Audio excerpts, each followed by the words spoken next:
I mean, even Mr. McMahon, as cold-hearted as he has been in his life, could not be happy watching his own flesh and blood be beaten to a bloody pulp.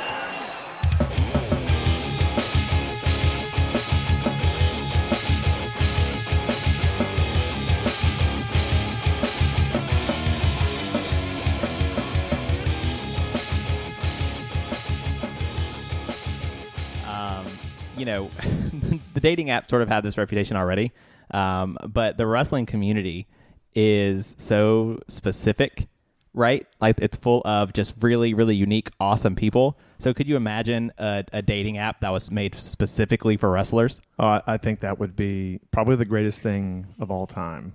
Yeah, I mean, well, so not to say that dating apps are for only people who are, hitting rock bottom. Oh.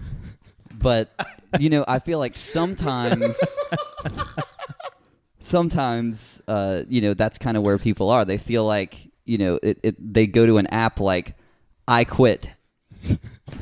Well, sometimes I think if you're looking for a great app to find someone on the wrestling community, you might be looking for someone in the X division, if you will. Hey, a lot of people are looking for that X division partner, Right. But, and sometimes someone's going to look for an app like, maybe it could be called Between the Ropes. Oh, That's a really good one. Between the Ropes. I didn't think about that. Think about that, right? But is this app that we're talking about, is it for wrestlers looking for wrestlers? Or is it for wrestling fans looking for wrestling fans? I think it's for wrestling fans looking for wrestling fans. You see, I just wrote match made in the ring. I thought like two wrestlers who wanted to date each other. I mean, that could be good. I mean, there's a plethora of options. I think when you're looking for an app like this, some people aren't looking for love. They could be looking for a G-spot fest. Oh, no. If you will. Spot fest. That would be a good name for a date. I did write down like high spots. No, that's not going to work. My favorite one I put down was like, well, if you can't figure out the best app, sometimes you just got to grab a hold. Grab a hold. I like that a lot. Grab a hold is great. I think sometimes to find the best, you really just need a play off of the original. And so why don't we just do Tinder by Tom Phillips? Oh, no. There's another word for that I think you're looking for. Is it face fucker? I was not going to go there, but okay. Another one, and if you're on the kinkier side and you really you like grabbing holds, then Figure 4 match app. Figure 4. That's not bad. Figure 4. I think people would get it. Yeah. But I think if you're really looking for an app that says it, look, I am kind of on my last straw. I'm looking for the right guy. I'm looking for the last man standing. I have it. That's what I have. I think we all probably wrote that or a variation of that down. Oh, I love that so much. Because when I wrote match made in the ring, originally I was going to put last match standing. Like, oh yeah, because it's a match made. It's the last one. Oh, that's totally good too. Be last and match I'm standing. like, but it's the name of the show, and I didn't want to like be that like. You heard it here first. We are also launching a dating app coming out of this podcast. Coming soon. Last match standing. Get ready for that. And with that, we welcome you to this conversation that we're having. Welcome to Last Match Standing, the podcast where we review, relive, and rank the 100 greatest wrestling matches of all time. As always, I'm Spencer. I'm Paul. I'm Landon. And we have a match for you today that is remembered very fondly for being one of the more brutal contests in wrestling history. And it's one that I'm super excited to cover. What about you guys? Oh, man. To quote Bobby Heenan from the Rumble 92, I'm going to have a very hard time being objective for this match. Yeah, so whenever I was showing Dustin, who is our producer now for this podcast, whenever I was first kind of showing him wrestling matches, he wasn't a big fan of wrestling. He'd maybe seen a couple matches before he met me. But whenever I was trying to get him into wrestling and show him stuff, this is one of the first matches I showed him, just because of the wow factor. Right. Well, you're better than me, because I told him to watch Hell in a Cell 98. Oh.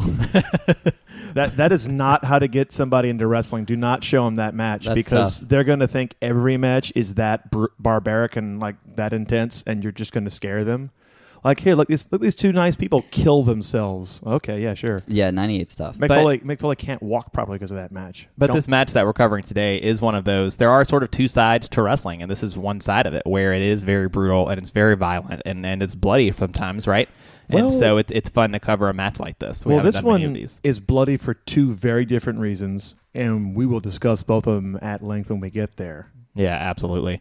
Before we do that, I do want to say just thank you to those of you that are listening. If you want to interact, if you want to suggest a match, please do that. You can do that on Twitter at LastMatchCast. You can email us at lastmatchstanding@gmail.com. We would love to hear from you. If you're listening to us on Apple Podcast or anywhere you do your podcast, totally share us. But if you can review us, we would love that. We've had a couple of really great reviews that we really appreciate from Dan, from Mosh and Roll, and we said from Kate Houston last week as well. So we really appreciate those reviews. Thank you so much for sending those in.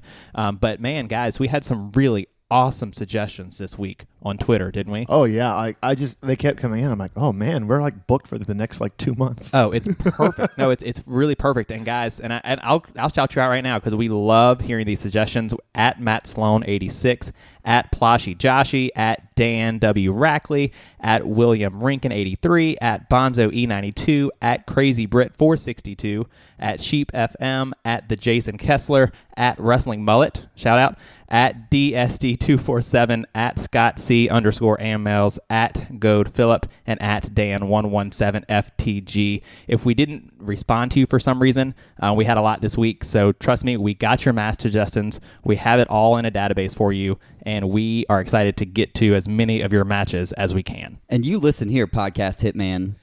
You listen here. Yeah, let me tell you something. I'm so glad. Podcast_Hitman. If you haven't seen our Ranker page, definitely go to Ranker. Ranker.com/lastmatchstanding, because part of the fun that we're going to have with you guys on this podcast is you can rank things yourself. We're going to rank them on our end. You can rank them on your end, and that's all going to add up to us figuring out who is going to be the last match standing. But Podcast_Hitman has a vendetta against Triple H Shawn Michaels. So Triple H Shawn Michaels is, Spencer, is this still number one on our list? You got the list over there. It is number one. Number one. And I feel like if you go back and listen to that episode, we were fairly justified in selecting that match as our number one. Well, as I recall, we were kind of like, man, I feel like this has to be at the top. But we were all kind of had that moment, and we all agreed. Well, we were all in agreement. We were in agreement. So it was our only unanimous decision, the only one we've ever had. It's number 1 out of 8 so far, right? We've got a long way to go. Certainly. I can think of probably 3 or 4 matches that we're going to review at some point that are probably going to unseat it. And there are some matches that you may feel that we've already covered that you think are better than Triple H and Shawn Michaels, and that's why we have the ranker, because we know that this list is in its entirety going to be subjective, right? So we want your opinion to be valued just as much as ours. And you can be like Podcast_Hitman if you'd like, and you can just have a total vendetta against our number 1 pick, because as of right now, it is at the bottom of the ranker list, which is totally cool with us. It's almost even. It's almost 50-50. It's fantastic. This is exactly the reason why we wanted to start this podcast, is to build a list that is completely, we're going to have our list, but we want to also have this interaction with you guys, and we want to make this list a combination of how everybody feels about this. We want to discover what the true 100 greatest wrestling matches of all time are, and we're not going to do that without your suggestions. Right, and the cool part is that if we wanted to, we could say what we said goes. You know what I mean? What we decide. But that's not the case at all, because we know how subjective this is. We know how you guys have your favorites, because part of wrestling is the memories that you have with it, right? And so each one of these matches that we're going to cover is going to mean something different to each and every one of you. So we want your opinion to matter and to count, and it absolutely will add up to when we come down to the very end of this thing, where we decide what really was the last match standing. But you know what I think the most ridiculous thing about the list that we currently have right now? Our list or Ranker's list? Both of them. Go for it. The most ridiculous thing about the list is that Kurt Angle has not appeared on it yet. Well, he will today. Absolutely right, because today we are covering June 24th, 2001, WWF King of the Ring 2001, Kurt Angle versus Shane McMahon in a street fight from East Rutherford, New Jersey, from the Continental Airlines Arena. So everybody who just thought about turning off the podcast after hearing the name Shane McMahon, the best in the world. God, no. Shane McMahon. No. We will not use that moniker on this show. So no, seriously though, if you haven't seen this match, then you don't know the Shane McMahon that we're referring to. This match and matches like this are the reason why Shane was so beloved when he first came back 3 years ago. Oh, exactly. When he first came back for WrestleMania 32, the pop in that moment, it was, first of all, it was really, really surprising, but it was a big deal. I was part of that pop. Same. I Right. was No, I too. totally get it. That's because fans remembered this Shane O'Mac. Oh, yeah. This is actually the first time he used the Here Comes the Money theme. Oh, I didn't realize that. At WrestleMania 17, they both came out to No Chance. Interesting. So this show is the first time he uses that theme? I believe so. If I'm wrong, feel free to tweet at me, call me an idiot. That's fine. I mean, you're probably right.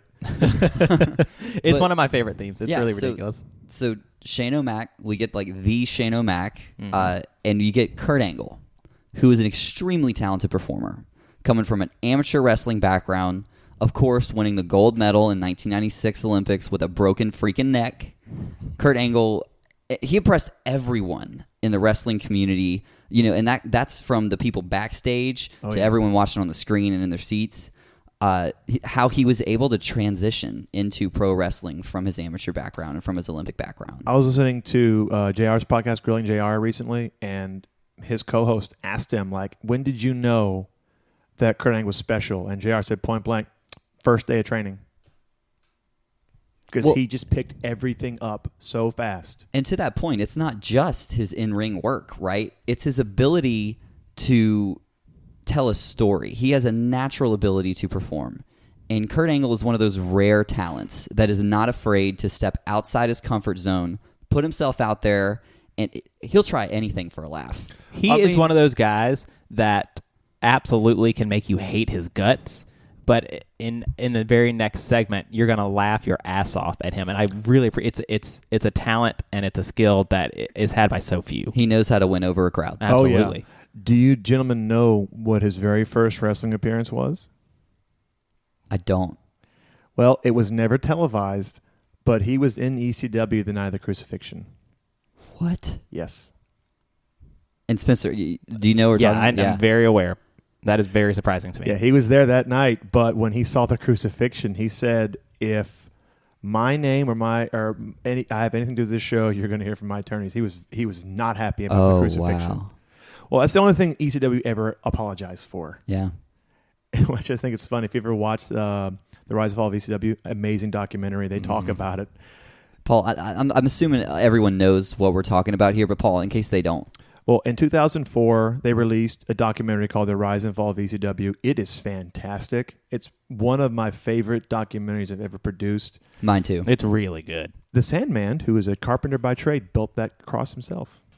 Oh, wow. Yeah, he currently owns a construction company. He's a little trivia nugget for you. He's doing very well. He golfs with Tiger Woods. Okay. My attention is now here. I'm ready. Yeah. Fascinating. But back to Kurt Angle and Shane McMahon. Kurt and Shane, actually, this match came together essentially because they wanted to work together, which I think is really interesting. Oh, yeah. Yeah. If from the outside looking in, these are two of the most different guys you could possibly imagine to work I agree. together. But word on the street is they actually wanted to work together. And so I know on May 21st, 2001 Raw, Kurt Angle's in the ring cutting a promo about the Olympic, he's an Olympic hero, and I don't know. At this time, is he a heel? Yes. Okay. Post WrestleMania, Kurt was still a heel. Kurt pretty much debuted as a heel from Survivor Series 99. Now, granted, he came out as like, hey, I'm the good guy, and the crowd started booing him. So in the middle of the match, he gets on the mic and says, you do not boo an Olympic hero. You do not boo an Olympic hero. I'm the best in the world. And then the crowd just starts booing and booing, and then he just kind of adjusts on the fly. It's such a great character. He adjusted on the fly and started wrestling as a heel. Which then he perfect. stayed a heel until the invasion, but that comes later. So he was a heel for 2 years So is this where this kind of starts? Is he's cutting this Olympic promo in there? He's got the 3-tiered platform, right? Because deal? he had just gotten his medals back from He got it back from Chris Benoit. Right? Oh, And so he basically was like, "Look, I'm an Olympic gold medalist. If anybody wants to challenge me for these," he did it again a few years later. But a few years later, he had his actual real gold medals, not the replicas. But basically, he's cutting a promo saying he's an Olympic hero. He's the best caliber athlete. Shane McMahon comes out, who just bought WCW, and says, "Hey, pal, how'd you like to come work for WCW?"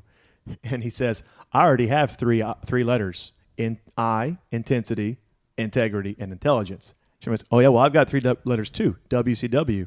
The first one stands for wussy." And then Kurt slaps the shit out of him. And so this is right before the King of the Ring preliminaries started happening. So basically what happens is Shane gets butthurt that he doesn't want to come to WCW, so he keeps meddling with Kurt Angle. So on this night, it had already been established that they're going to meet in the ring at King of the Ring, but Kurt had won his preliminary King of the Ring tournament matches. The first 2 matches, he won them both. So we were going to get the quarterfinal and the final matches. So one of the first I don't think it's the first match. That's like the second or third match on the card is Kurt Angle versus Christian. And I love this because Christian, "Oh man, I totally had that match won. Oh yeah, I'm so happy." Kurt wins because Shane interferes in the match. Okay, so Kurt Angle wins and progresses. And of course the commentary, "Oh, why would Shane McMahon help Kurt Angle win?" I'm like, "Shut the fuck up, Chaz." In a nutshell, what happens is, in reality and in kayfabe, Shane McMahon knows he can't out-wrestle Kurt Angle.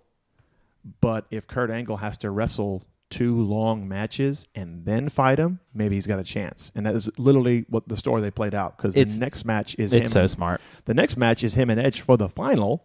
yeah. Shane makes sure the match goes I think the first match is about 8 or 9 minutes. Second match is about 12. They're not short. But Shane comes out and costs him the title. Okay, well, he's not the King of the Ring. Edge is the King of the Ring. But he's just gone through 2 relatively grueling matches. And now they're going to fight. So go ahead. No, Landon, go ahead. I was going to say, what's really impressive to me is how well the spoiled brat gimmick worked it's great. in 2001. Now, I feel like the gimmick that Shane McMahon is using right now in 2019 is the same gimmick, and it's just not working. Because he's like 50 years old. But this is the spoiled brat gimmick the way it's supposed to be. He's being smart about it. Oh, yeah. And once again, I'm going to quote JR. JR, he says it on the broadcast, but I agree with him. Shane McMahon is probably the best non-wrestler we've ever gotten in WWE. I have to agree with that. I mean, I remember growing up watching a couple of his matches, and I loved him. And typically, I love people because of their in-ring work. I love people like Kurt Angle and Randy Orton that were doing things that were impressive that no one else was doing. But I loved Shane McMahon. And all he did was jump off the top rope every now and then. Well, he did a little bit more tthan that, but Shane had a good match with Steve Blackman. He had a really good match with Test. No disrespect to Test. I love Test. Test is one of my favorite wrestlers when I was a kid. They had the best match on SummerSlam 99, hands down. The next year, the best match at SummerSlam 2000, maybe not the best match, but one of the best matches was him and Steve Blackman in a hardcore match. Yeah. He was just, and then him and Vince at WrestleMania 17, that should have been a train wreck, but it's this, the second or third best match on the show because it's so entertaining, and it's just 2 guys that can't wrestle beating the shit out of each other, and the fans loved it. It's interesting to think about things like this now. Oh yeah, because it's so easy to shit on Shane McMahon at this current moment. Agree. When you lurk on Twitter and the general sentiment for Shane McMahon right now is he's been wrestling the same match, nothing's changed. We kind of the same thing we talked about with Ric Flair last week. Well, I mean, Shane actually has been doing the exact same thing. But it's hard to argue that he isn't the best non-wrestler that we've ever had. And at least in WWE, right? And it's fascinating because it is just something that it looks like it just clicked, it just was something that he grew up around. Oh, it was, and so he understood it. Well, he wasn't afraid to take risks. Oh, right? no. And I feel like I say that a lot, and that's why I like a lot of people that I like. like Lita, for example, wasn't afraid to take risks. No, and that's why I love her so much. And so it's just interesting. And I knew this match was going to be something special all the way back from that Olympic promo that he cut that started this all. Because there's a part where Shane goes up on the number one part of the platform, the highest part of the platform, and there's this dynamic there, right? He's like, I'm coming into your world, and we're going to see what happens. And Angle does an Olympic slam from the top of that platform, and it is one of the most beautiful Olympic slams. Like, well, I mean, he's already lifted up, so all he has to do is just fall back. Right, and so you can see how well they already kind of communicate and work together in the ring. And I was just like, this is going to be something special. This is going to work. Oh, well, you can tell that they liked each other and like legitimately wanted to work. It shows. I think we should just like jump right into it. I've got 3 different stories I want to tell, but I'll tell them as we get there. Okay, yeah, we'll definitely go along. But I just want to continue to set the scene for you, just to kind of picture yourself. Put yourself back in the middle of June 2001, King of the Ring. It's got that incredible electric chair set. It's so great. I do love that It's set. really, really good. They used that set for like the next year. And I think it was the last year they did King of the Ring until like 2007. That's got to be sitting in a warehour's somewhere, right? Oh, I guarantee it is. It looks so cool. I can't tell you how much I would pay to get that. Have I said this before? There's a really great Twitter account. It's something like WWE Artifacts or something like that. Oh, and it's still like stuff like this. Yeah, and they post things that they find in the warehouse somewhere, and it's all like really cool stuff that you kind of forgot about. So what you're saying is there's no excuse why we shouldn't be getting these things now. That's exactly what I'm saying. You know what? I remember talking about this the other day. Somebody said they have the Deadly Game skull from '98. They still have that. That's awesome. Yeah, the thing is that's awesome. Like a 20-foot skull, and you walked out of like the nose. Mm-hmm. So cool. I want to walk out of a nose.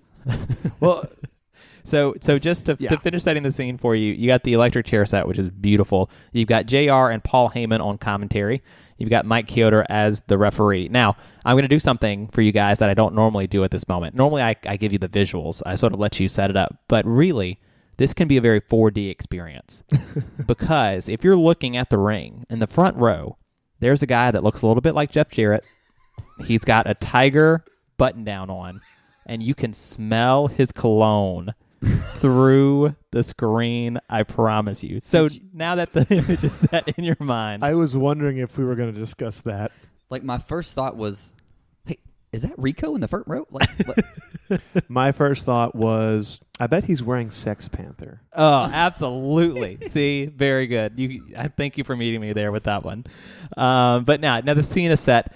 Kurt Angle went into this match. You know, if you just on paper, Kurt Angle versus Shane McMahon, it's a blowout. You know, like it's definitely uneven. But through Shane McMahon's antics throughout the course of the evening, where he makes Kurt basically wrestle 2 10+ minute matches, things sort of are on a more level playing field by the time we actually get to the match. Kurt has already spent about 20 minutes in the ring.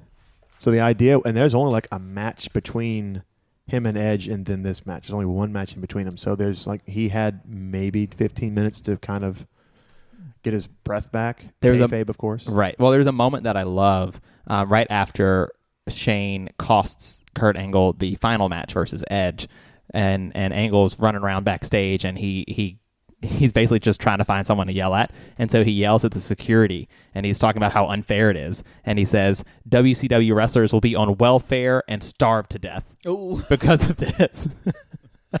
So it's really interesting because this match is a street fight. And, you know, like I talked about before, how they both kind of wanted to work together, but they knew, look, our styles are so different, it's going to clash. We got to do something different with this. Mm-hmm. And so that's why they decided to go with a street fight. And actually, kind of a behind-the-scenes story, Shane approached Al Snow to help put this match together. That was a good trivia question. Remember that one. So Al Snow put this match together, which kind of blows my mind. It's the second match we've talked about where Al Snow had something to do with it. There you go. And so, and Al said Kurt was so talented and so open to try anything. This was completely out of Kurt Angle's comfort zone. And obviously Shane is willing to try anything. But the fact that they were both so open and, you know, approachable to any of Al Snow's suggestions, I feel like is is part of the reason why we got the match that we got. Well, they both probably respected the hell out of Al Snow. I'm sure. He's a very well-respected man backstage. In every company he's ever been in, everybody loved Al Snow. So you knew going into this match that it was going to be something unlike anything we'd seen, especially from Kurt Angle.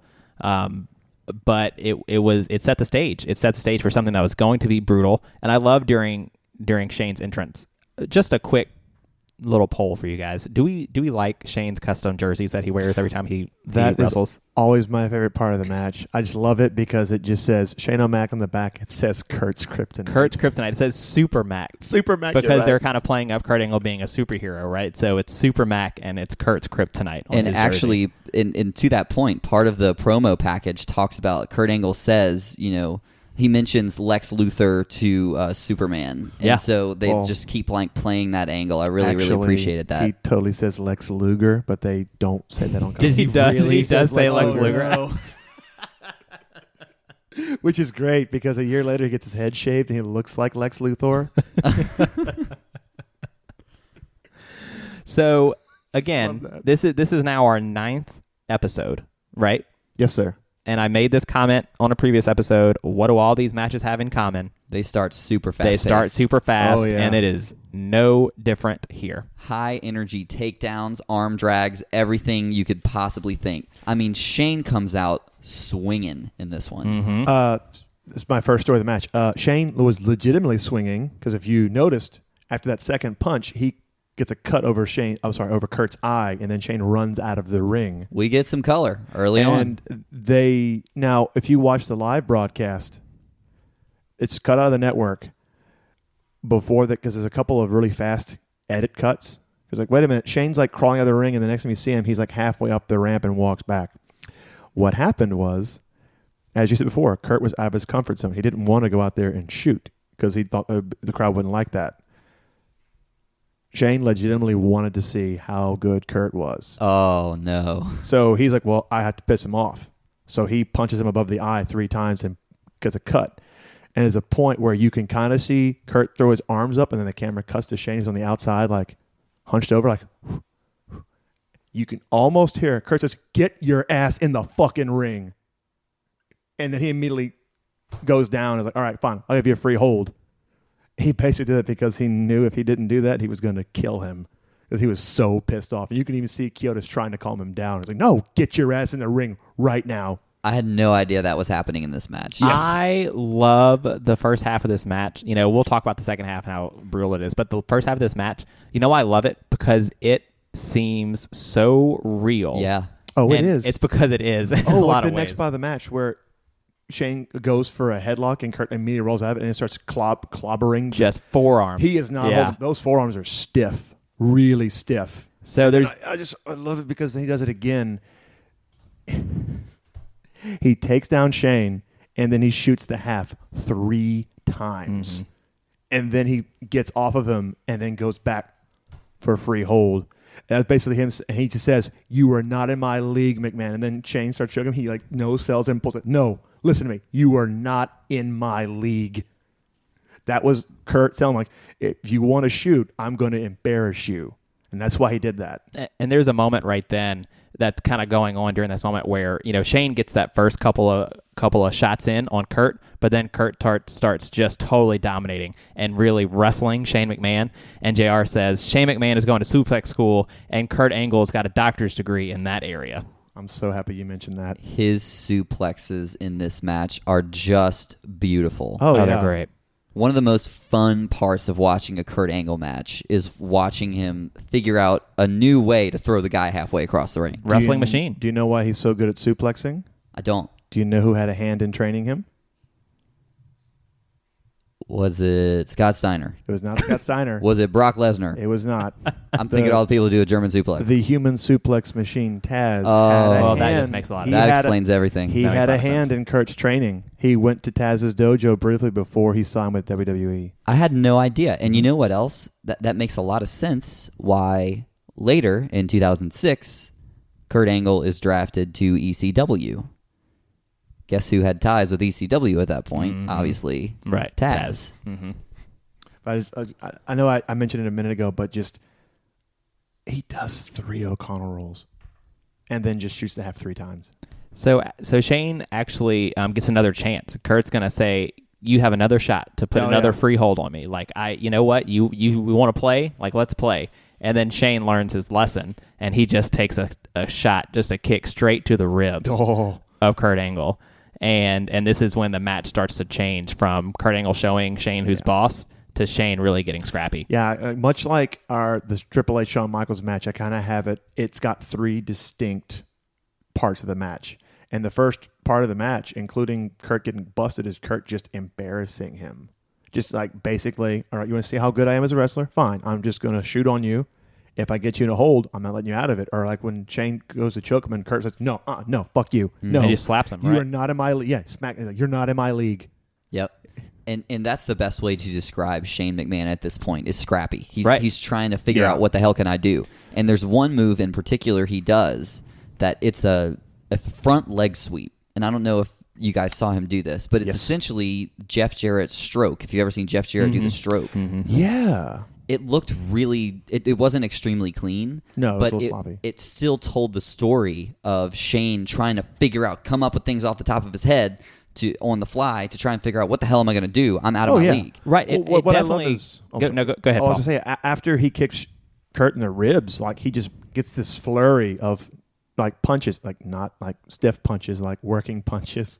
Like Shane, like a couple punches of elbows. only Shane McMahon can Yeah, throw. he does like a back elbow. Looks great, like off the ropes with a back elbow, and then Kurt just gets a waist lock, takes him down, and he just will not let go of him. And then one of my favorite spots of the entire match.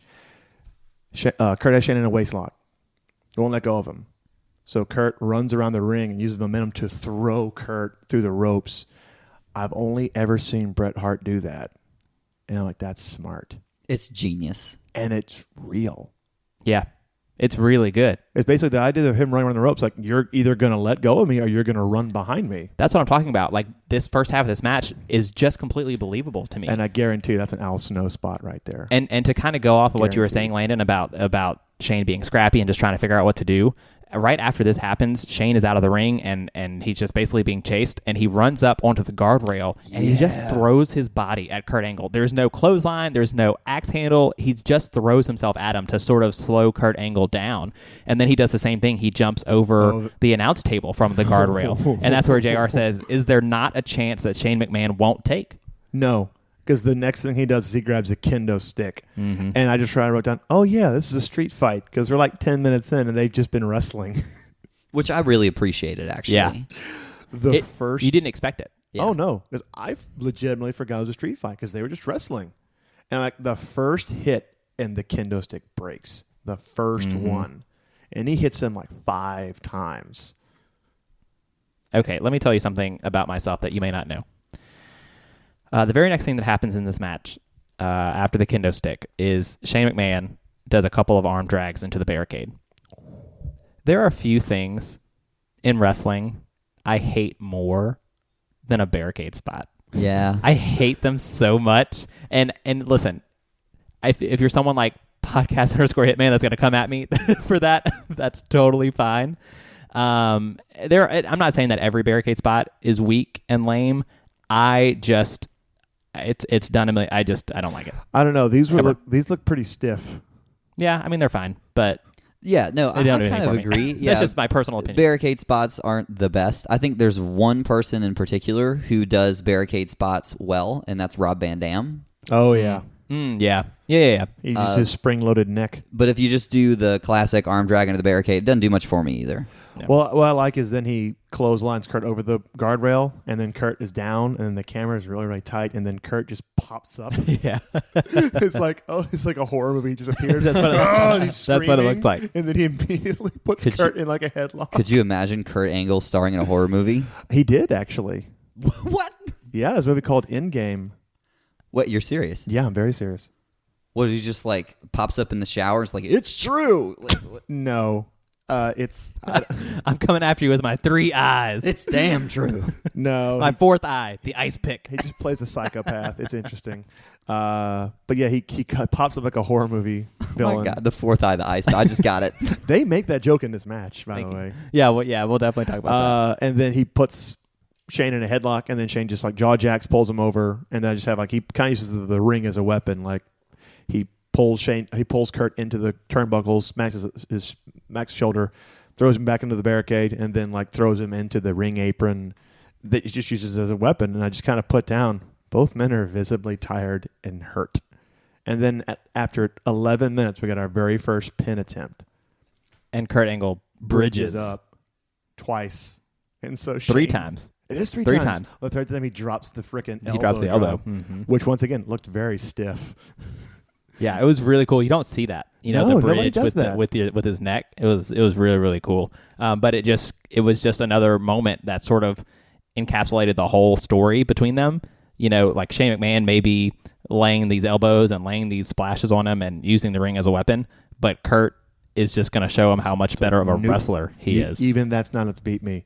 And I love because then Shane just goes and just starts throwing in weapons like crazy. He throws in like a platform, like a plywood platform.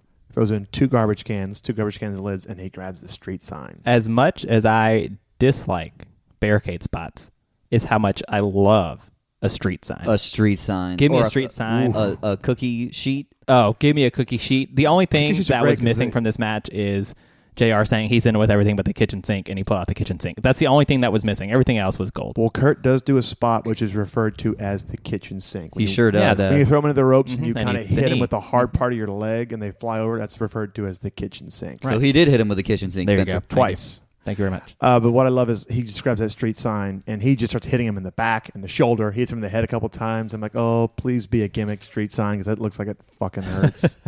But then we get to this point where Shane is still trying to be a wrestler, and he's not backing down from Kurt Angle, so he actually puts Kurt into a couple of submission holds. He does Kurt's own ankle lock. He's only got it for a couple seconds, but then after that, he puts him in a sharpshooter, which at first does not go well for him. He falls over? He falls over. It does not go well. It's like, oh, you really aren't a wrestler. But he picks it up, and it looks really good. When he locks it in, like, okay, he can do it. The Rock can't do it, but he can do it. Yeah, the AE podcast refers to the Rock sharpshooter as the shit shooter. Oh. I agree with Kevin. Like his legs are just way too big to do that spot. Yeah. So Kevin, I agree with you, buddy. So a couple of submission moves from Shane McMahon, and then the trash can comes out. And who loves a trash can? Oh, I do. Gotta love a trash can. It has to be aluminum.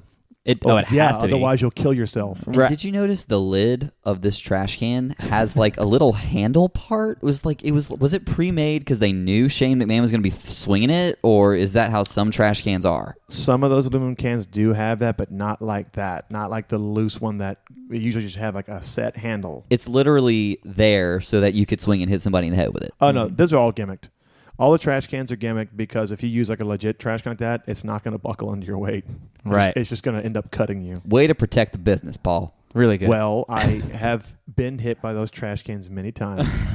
They're actually not that bad. Getting like slammed with a trash can is death. It hurts. Ugh. But like the trash can lids, they immediately just buckle around your head. They don't feel good, but it's not as bad as say a kendo stick, which, as I said a million times, there's no good way to take a kendo stick because if you want to make the sound, you have to lay in with it. Hey, this ain't ballet. No. You're right. It's going to hurt. So Shane hits Kurt over the head a few times with the trash can, and then Kurt's on his back, and Shane is still just trying to like hit him with the trash can as best he can. Yeah. And then you can see Shane's gear starting to turn. He like slams it down on Kurt's chest, and then he goes to the top rope. Oh my God, what's he going to do? Shooting star press.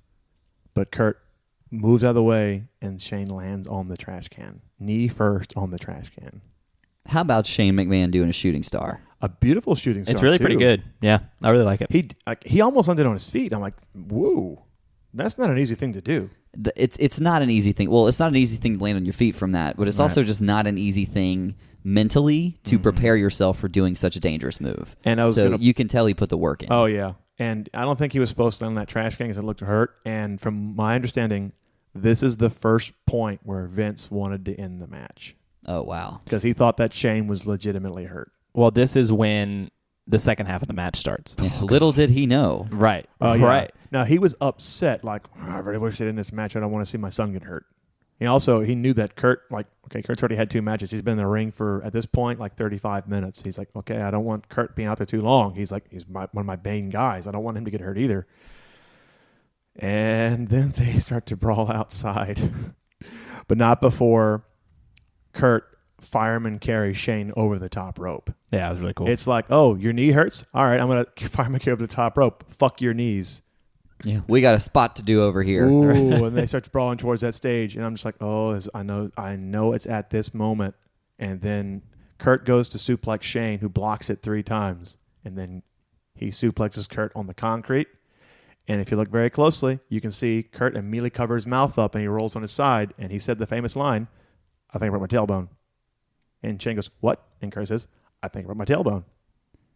Kurt Angle broke his tailbone, and you can tell. Oh yeah, it's very obvious. Oh yeah. Well, this is not one of those ramps that you normally get, right? No, that's on concrete. It's just concrete, and they mention it when it happens. There's a carpet. There's a carpet there. There's a carpet, but there's no padding or anything like that. It's just a carpet on concrete. Now, had they done this at ringside with the crash mats, he would have been fine. It still would have hurt, but he would have been fine. But you normally when you take a suplex like that, you want to get your feet under you. He does not get his feet under him. He lands on his ass. And just, oh, God. And then here we go. Well, So how painful is breaking your tailbone? I mean, that is just excruciating pain. Oh, yeah, because you can't stand up, you can't sit down, you can't no matter what you do, you're in pain. Yeah, And- it's extremely uncomfortable. Aaron Kurt Angle's competing in a wrestling match. Oh, yeah, and they He still, does not slow down. Not even and a they little have bit. like 10 minutes left. Mm-hmm. And then we just start getting some more right hands by Shane. Shane rams Kurt's head into the post, one of the legs of the chairs, which is great because Paul is like, he threw his head into that structure there. That's the chair there, Paul. It's like, oh yeah, the throne. I want one of those in my house. Like, yeah, that would be really nice. Yeah, so Kurt bounces Shane. Yeah, okay, this might be a decent spot to mention. JR and Paul Heyman, oil and water. Not the best Not on this show. commentary combination. They are really good at WrestleMania, and they're really good once the invasion starts. This night, I think they were just having an off night because, like, WrestleMania 17, they're on fire. That's fair. Like, go watch like Invasion, the actual Invasion show, or any like the Invasion era shows. But I think it's because they're both supposed to be good guys right now. They're both babyface commentators.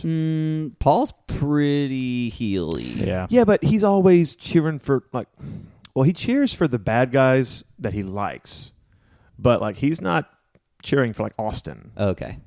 He's like, no. He's like, oh, in the main event, which is Chris Benoit, Chris Jericho, and Austin for the title. He's like rooting for Jericho and Benoit because they were both in ECW. They're both baby faces. Right. So he's kind of cheering for them, and he's like, I don't like Steve Austin. Steve Austin's crazy. Yeah. Yeah, it just made for a really weird. Yeah. I think they had an off night. But after the throne spot, we get what this match is notorious for. And so I just want to ask you guys, do you want me to tell you the story about the glass now, or do we want to go through the spot and then I'll tell you? Let's talk about the glass. So Okay. I know the story about the glass too. Go ahead. So this spot was planned. Now at WrestleMania 17, they had a couple of glass spots with Raven where he gets thrown through a window and it explodes immediately because they used sugar glass, breakaway glass. So they wanted to do the spot. They got permission from Vince to do it. All right, cool. Well, make sure you use sugar glass because I don't want either of you guys getting hurt. So they told production crew we want to get sugar glass panels. Well, they told whoever was in charge of the rigging, they said, well, if I do pyro top of the show, the glass is going to explode. You can't use that. Use plexiglass. It'll hold. I'm pretty sure that guy got fired the next day because now the boss's son gets thrown into that glass upside down and bounces off and lands on his fucking head. And the thud you hear from Shane McMahon's head hitting the ground is just belly to belly overhead suplex. He just bounces off and lands on his fucking head. It may as well have been like a shotgun going off. Well, he said it was. He said in an interview, basically what happened is he sounded like a gunshot went off, and then he immediately said, okay, what's my name? What town are we in? What's the date? Okay. It's gruesome to watch. And to be honest, like for him to have to understand, I just hit my head, I need to like do a checklist. Like, what's my name? Where am I from? Like, just go basically give himself just give like an impact test like that. That's he's very, very aware, and it's very, very professional of him to do that. Yeah, absolutely. Because if that happened to me, I'd be like, where am I? I don't know where. I would probably refuse to go through the fucking glass. So basically, or to continue the match at all. And he does for like another 6 minutes. So basically what happens is he does that. Kurt wants to move on. And he looks at Kurt and says, what's the matter, you Olympic wussy? You can't throw me through that glass? And he slaps him. And Mike Keogh's like, let's move on. So no, son of a bitch is going through the glass. And so he suplexes him again, and he goes right through that glass. And there's instantly blood everywhere. And it's at this point Vince wants the match stopped. Oh, Vince immediately. Vince is in tears. So Bruce Pritchard is yelling at the referee at this point to stop the match. Yep. And so Mike Chioda, the referee, is telling Kurt. You can see him right now. Get him back in the ring right now. Says, get him back in the ring. He says, do not do this again. Do not throw him through the glass. Vince is losing his mind. And Kurt says, no, the son of a bitch is going through. Actually, fun story here. So after it's all said and done, Mike goes up to Kurt, and he's like, look, what the hell, man? Didn't you hear me yelling at you to not throw him through again? And Kurt says, you said what? Like, what? No. Oh, no, I can't hear out of that ear. Seriously. Right. And meanwhile, so Chioda's yelling him to not do it. Shane is talking shit. Because, like, once again, when they're on the inside and he suplexes him twice, and then Kurt's like... I don't know what he says to him the second time, but the first time, he's like, you're an Olympic wussy. You can't even throw me through a glass window. I don't know what he says to him the second time, but you can see it. The second time, Shane slaps him. And that's when Kurt just grabs him and throws him straight through. Right. So after it takes 2 attempts to get him through the glass going into the stage, it takes 2, and it still doesn't go through on the way back out. So Kurt just throws him through, and it is head first. He just grabs him by like the arm and the shoulder and just throws him full force. Shane is like, look, Mom, no hands. Like, he just goes straight through the glass. And you can just see the blood. And this is the part where, to me, in my mind, JR a lot of the time, says, this looks like a car crash, like a human car crash. I agree. But this is actually looking like a car crash. The way Shane is bleeding, the way Kurt is cut all over the place from the glass. I mean, it looks like the match needs to end, and Kurt tries to pin Shane right there. Well, here's my thing right now. If they were screaming at Chioda in the match, I don't give a fuck what the rules are. Let him pin him right here. No, you got to get back in the ring. I'm like, what? And then you can see Kurt looks at him like, what the fuck? He doesn't say it, but you can see he's throwing his arms up like, seriously? Like, because you can see when Kurt stands up, he's holding that lower back. He tries to drag Shane, which he can't do because he can't even lift him up, and he's in agonizing pain from a broken fucking tailbone, and they won't let him just end the match. That's what when I heard the story, I was actually really pissed off. I'm like, let him pin him right there. No one is going to complain. Oh, the rule says you got to pin him in the ring. So he grabs a road case, and he struggles to get Shane on that road case. And then that's when Heyman says, that's the fourth eye, JR. Ingenious. Isn't intelligence already one of the eyes? Yeah. Come on, Paul. And he just rolls him. Oh, God, he just rolls him back, and then he pins Shane, and Shane kicks out. And the crowd, they popped really hard for the glass, and they kind of calmed down because I don't think the crowd realized. They probably thought the match was being called off. When he rolls him back, he's just going to pin him. He kicks out, and they lose it. Well, JR says something sort of right before Kurt goes for that pin once he's in the ring, like as he's rolling Shane into the ring. And it's something on commentary that I heard that just felt true. And we talked about it a lot already. But JR says, even Mr. McMahon, as cold-hearted as he has been in his whole life, could not be happy about watching his own flesh and blood be beat to a bloody pulp. Oh, no. And then after Shane kicks out, Kurt goes to grab a trash can. He's going to swing it, and then Shane just hits the low blow. And the crowd, like they're at a 10. When Shane low blows him, they hit an 11. And then he gets 3 fucking trash can hits. I love that because Kurt is like trying to fight back, and then Shane just keeps, like, where is he getting this from? He just keeps getting him. And then, and then he pins Kurt. Kurt kicks out, and then he I thought he was going to do an ankle lock because he was like a double leg. It looked like he was about to lock in the ankle lock. I was like, no. And then he slingshots him over the top rope.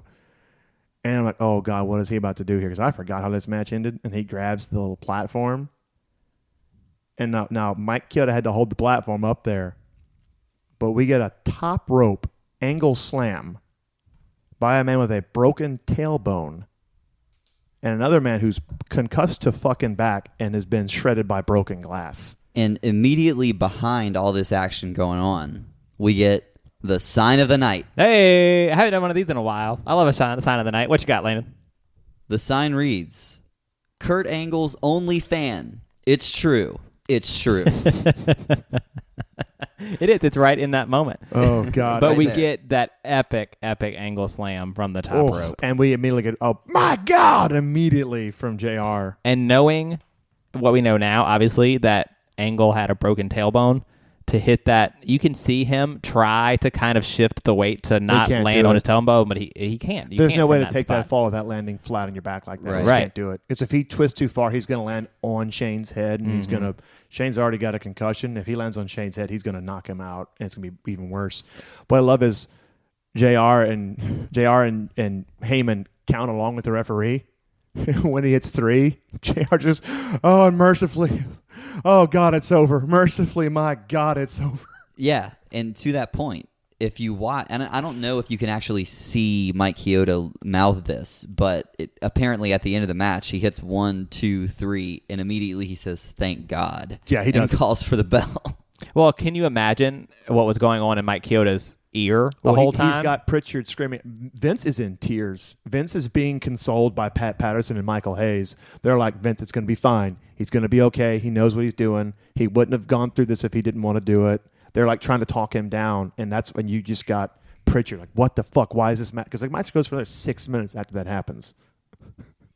And there is a loud standing ovation. Oh yeah, like after the they match. cheer for Kurt, but when Shane stands up, that's of the podcast. 9 matches, we get a standing ovation. Shane is everyone's standing on their feet. They're clapping for Shane. And what I love the most is he's being helped out, and when we get to the end of the ramp, he's like, no, I got it. He puts his arm up. He loses his balance, but he holds his arm up, and then he gets an even louder pop, and I'm like, yeah, you earned that.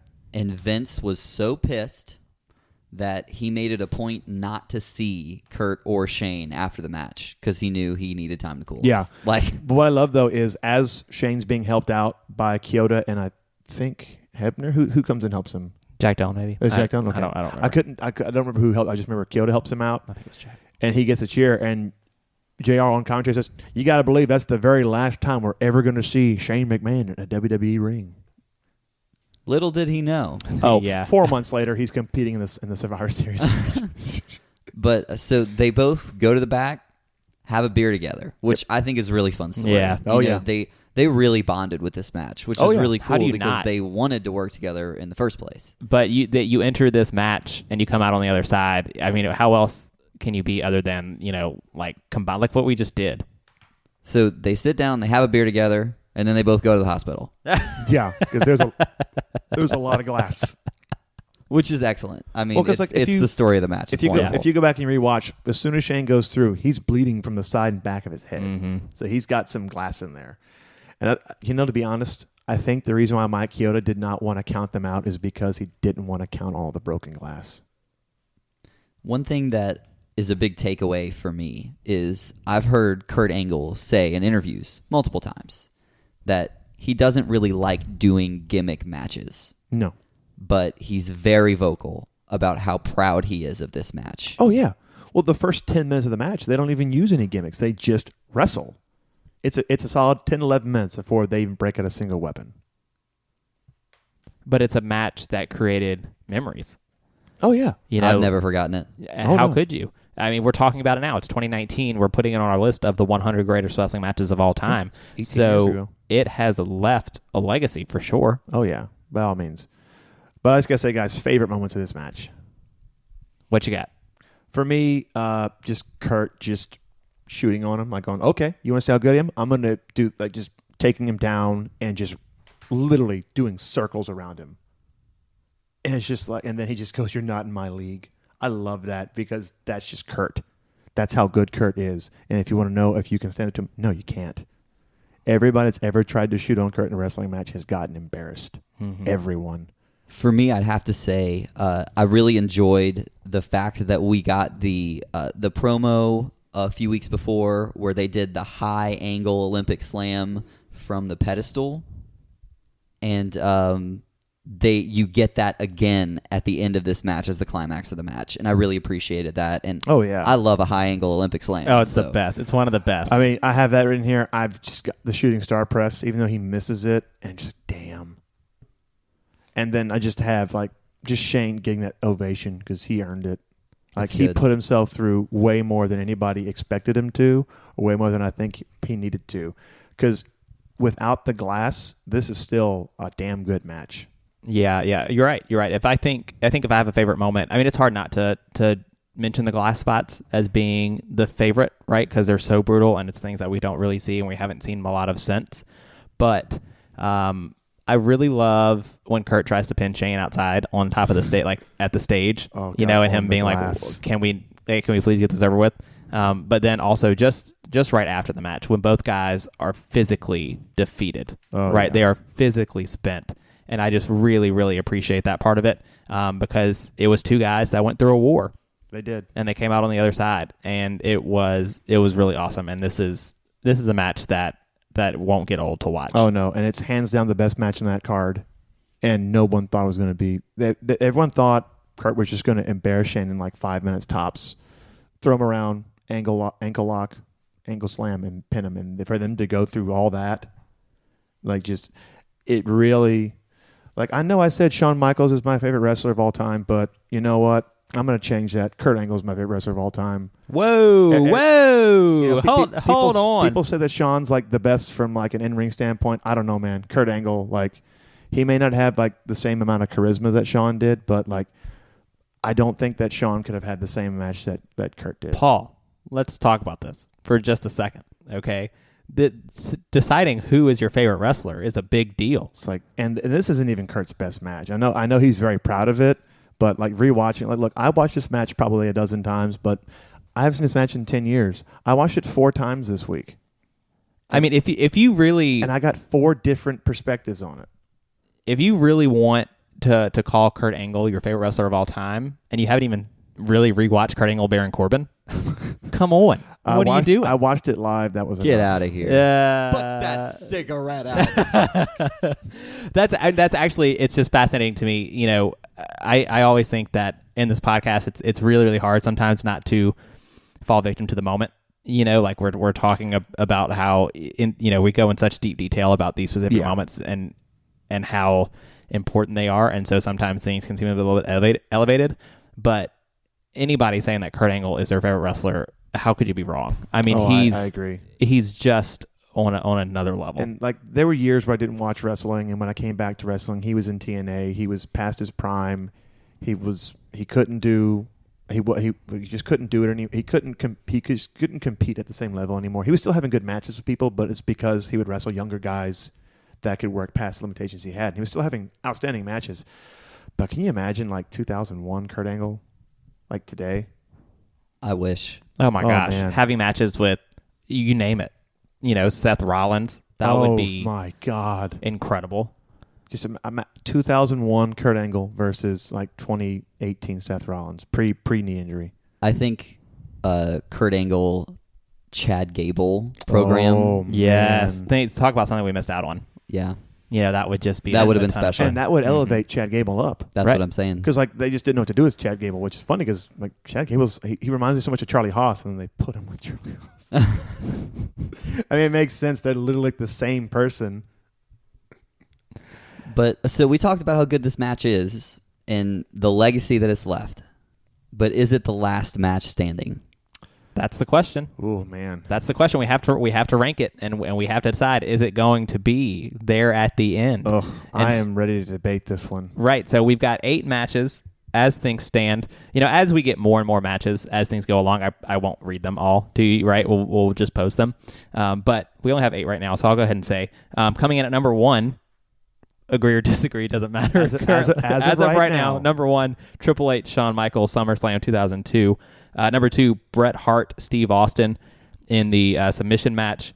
Number 3 is the X Division 4-way double elimination match that we talked about last week. Good. Or 2 weeks ago, I'm sorry, with AJ Styles and company. Number 4, we have Trish and Lita from the main event of Raw. Number 5, the women's triple threat, Charlotte, Sasha, and Becky from WrestleMania 32. Number 6, Eddie versus Ray from Halloween Havoc. Number 7, the Royal Rumble match from 1992. And number 8, Cactus Jack versus Triple H from the Royal Rumble in a street fight. So this is our second street fight match. It is. And like I said, I know I usually go first. I actually want to go last this time. Okay, I'll go first. I feel like because we have another street fight on there, it makes it a little bit easier for me, right? So you can start there.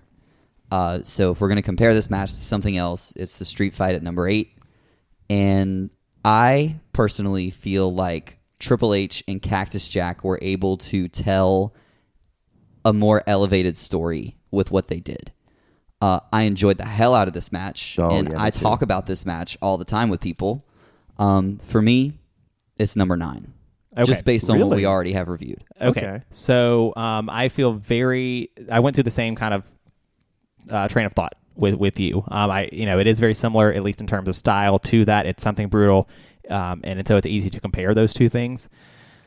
This is a match that will always be remembered because of the brutal moments in it and because of the respect that Shane McMahon earns in this match. But out of the 8 other matches that we've ranked, this one, and it's part of the story. This is something that they didn't have a whole lot of story coming into it, didn't have a whole lot going out. It tells a really good story inside itself. It earns its place. Oh, it absolutely is. I absolutely think this belongs on our list of the 100 greatest matches of all time. I'm very confident this will remain in the top 15. I am not as confident in that. Okay, but we've got a way to go. We've got a ways to go. I'm also going to put it at number 9. Really? I am. Just at this moment now. Keep in mind. I'm so happy I'm going last. Keep in mind, friends, that this currently is last, but we've got 91 matches to go. That's a very good point. Even if it's last right now, that doesn't mean it won't finish in the top 15 or top 20 like we talked about, right? Well, and last week, 2 of us wanted to place a match in a particular spot. And Spencer, you were able to change our mind. Justice for the Royal Rumble. Right, exactly. # justice for the Royal Rumble. So, Paul, what do you got? Okay, so as I said, I watched this match a lot to prep for this. This was one of my, early on before we had a following and we're getting more suggestions, this was one of the very first matches I wanted to review. And it's a match that our producer, Dustin, really wanted us to review. We talked about that briefly last week. So, from a baseline, as a match, just Kurt Angle versus Shane McMahon. Of all the matches on our list, by all means, as I said, this should be a 2-minute squash. Kurt should go in there and just steamroll over Shane McMahon. He doesn't. But more importantly, he does it and you buy it. Because Shane is doing whatever he can. He's we called him Scrappy Doo, and he is very scrappy in this match. And he fights through something that if I had gotten thrown through that, if I got thrown into the glass, let alone thrown through that glass twice, It'd be done. And he keeps going. And he gets suplexed with the top rope with a severe concussion by a man with a broken freaking tailbone. So just the fact that they fought through so much elevates it above the other street fight for me. And I love that match. It broke my heart to put that in the bottom. But I would keep it at the bottom. Because this match for me, even though story-wise and just drama might not hit that, this is not a culmination of not even a culmination. This is not like the peak of a 3-year feud. This is the peak of a 3-week feud, and this is pretty much it. After that, they go their separate ways after this. But this is a blood feud match. They did not have to do this for us, and they did. Yeah, they put on an extremely great show. I feel like Triple H and Cactus Jack put on a very similarly amazing show, and they had some elements to their match that just kind of elevated it a step above for me.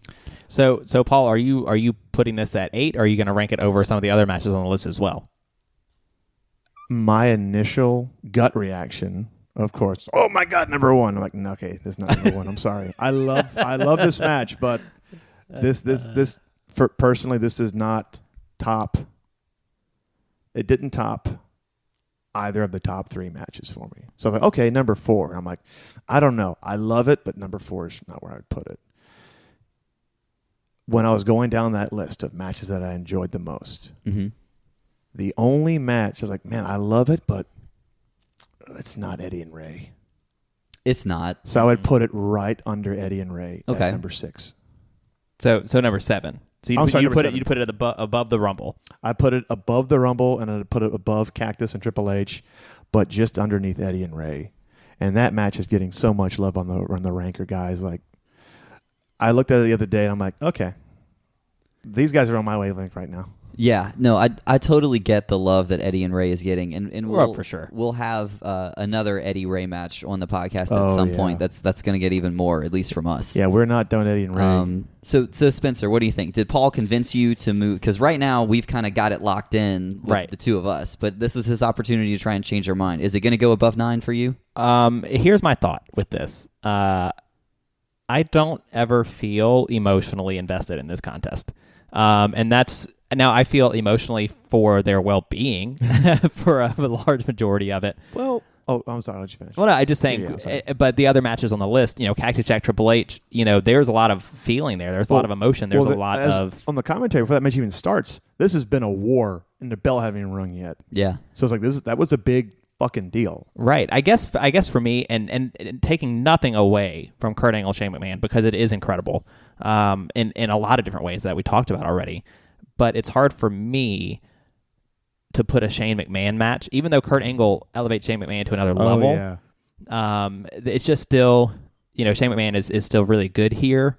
It's just hard for me to put him above anything that we've covered so far. That doesn't mean that it won't be in the top 50, top 30, top 20, whatever. I understand where you're coming from. That's why I'm not like going, oh, how dare you? Like, and to be honest, and it's something that me and Landon talked about before we started recording this. For me, I think the reason why I revere it so much is because I've watched like the behind-the-scenes interviews. I've heard what Kurt has to say about it, what Shane's got to say about it. I've heard what like Bruce Pritchard has said. I know all the backstage scoop. I know this match was supposed to have been stopped like 3 separate occasions. Oh, make no mistake about it. This might be the most interesting match we've covered. Oh yeah, make no mistake about that. There's a documentary about this match. It's on another playing field, at least in terms of what these guys put each other through. Yeah. But as far as the wrestling match itself, for me, it sticks at 9. Landon, what do you think? I have to agree with you. It's definitely worthy of the list. I think about this match all the time. It has some wow-worthy spots. Oh, yeah. It's one of those things where, man, I wish I was there. I wish I was watching wrestling at that time and experienced this. But every single other match on the list does the same thing for me and has a little bit of extra emotional attachment, like you were saying. So I think this one sticks at 9 for me. Paul, great effort. I tried. It really was. I tried. I actually still, if we've got a second, I would love to try to bump the Royal Rumble up a little further. All I can say is I've talked about how my favorite wrestler has been usurped on this one. How about that? Great word. Can you imagine if we ever reviewed my 2 favorite wrestlers of all time together? I would imagine that's coming. Kurt Angle, Shawn Michaels? No, that will never appear on this list. Never in a million years. Those guys, don't sound like like greatest match of all time material. What are you talking about? I mean, WrestleMania 21? No, we'll never talk about that show. We won't talk about 4 possible contenders on that card. The good news is that we have a slew of matches to choose from, right? Because we've got, obviously we came up with some before we started doing this podcast, but now you guys have really started to hone in and really started to really bring your best suggestions to us on Twitter. And again, shout out to all you guys that have interacted with us so far and given us just great suggestions. There hasn't been one suggestion that we've seen that we've thought, maybe not. Like, I think all of them have been worthy of this list. Our first suggestion was by Tim, and we did it. I saw it. Well, we got to do that match then. Yeah. Well, Tim emailed us. We had Brett before that suggested Eddie and Ray, and that's going to be one that's going to be up there forever. Like, even though it is where it is, but that was one of our favorite matches, as I recall. We talked about that one for a long time before and after we recorded, and we were like, God, we got to do more Eddie and Ray matches, and we will at some point. Mm-hmm. So we just want to say thank you again for sending all that to us. You know, this podcast is so much fun for us to do because it gives us a chance to review, relive, and rank all of these awesome moments. And so we really hope you're following along. We hope you're watching these matches too, and we can't wait to cover what you have suggested. Again, if you are listening to us, wherever you're listening to us, feel free to share us. Feel free to review us and rate us. We love that. We really appreciate the feedback there. You can follow us on Twitter at LastMatchCast and send suggestions if you haven't yet. You can also email us if we made mistakes, which we know we do all the time, so totally do that. You can email us at lastmatchstanding@gmail.com. Thank you to Dustin, who is going to make us sound way better than we deserve to, so really thanks to him.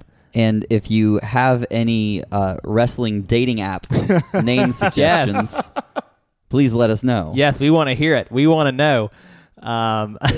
Last Match Standing is taken, but everything else, go for it. Also, visit our ranker because here's the deal. You guys get to play along. You guys get to rank just like we do. Do you think that Kurt Angle and Shane McMahon deserves to be higher than number 9? Let us know. Show us on the ranker. If you want to vote the Royal Rumble 1992, you can totally do that. If you want to say that Triple H and Shawn Michaels is number 1, you should do that. Please do that. You should do that. And if you don't, you're going to deal with Vince McMahon from Camp WWE. Oh, God. So totally do that. I'm going to call it right now, guys. Paulie. I'm going to steal Paul Heyman's name. Paulie Dangerously right now. My Dangerous Alliance, guys. Everybody that agrees with me, feel free to vote up my matches. It's going to be like a supporter contest. Like, this get all is your a friends war. to vote for what we think. And if you have any other suggestions, you can also email me at pauliedangerous@gmail.com. I'm just kidding. Last match standing, guys. Last match standing. Definitely visit Ranker. We love your feedback on there. That's really, really fun for us. But we're super excited that we were able to cover this one. I cannot wait to cover what we've got coming for you next week. Check the Twitter poll because there's going to be something there for you. But until then, as always, I'm Spencer. I'm Paul. I'm Landon. And this is Last Match Standing.